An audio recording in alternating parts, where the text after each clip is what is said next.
கிறிஸ்துவை உடையவர்களாக இருந்தால் இந்த ஆசீர்வாதத்திற்கு தகுதி உடையவர்களாக இருக்கிறீர்கள் என்று வேதம் கூறுகிறது.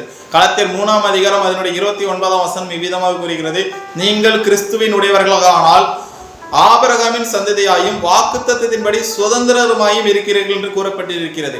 கிறிஸ்துவை உடையவர்களாக இருக்கிற ஒவ்வொரு ஜனங்களும் ஆபிரகாமின் சந்ததியா இருக்கிறார்கள்.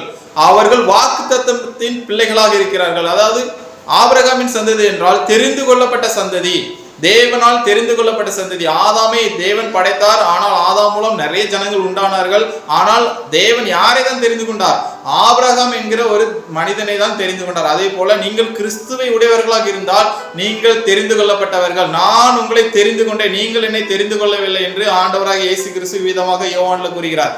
அடுத்ததாக பார்க்கும்போது வாக்கு தத்தத்தின்படி சுதந்திரராயும் இருக்கிறீர்கள். அதாவது பரம கானானுக்கு உரியவர்களாக இருக்கிறீர்கள்.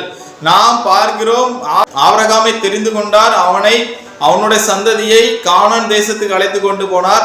அதே போல நம்மையும் ஆண்டவராக இயேசு கிறிஸ்து தெரிந்து கொண்டிருக்கிறார். நம்மையும் எங்கே அழைத்து கொண்டு போவதற்காக வாக்குத்தத்தம் கொடுத்திருக்கிறார்? பரம கானானுக்கு, அதாவது பரலோகத்திற்கு போவதற்கான வாக்கு தத்தத்தை நமக்கு கொடுத்திருக்கிறார். அந்த வாக்கு தத்தத்திற்கு உரியவர்களாக இருக்கிறோம். ஆமே.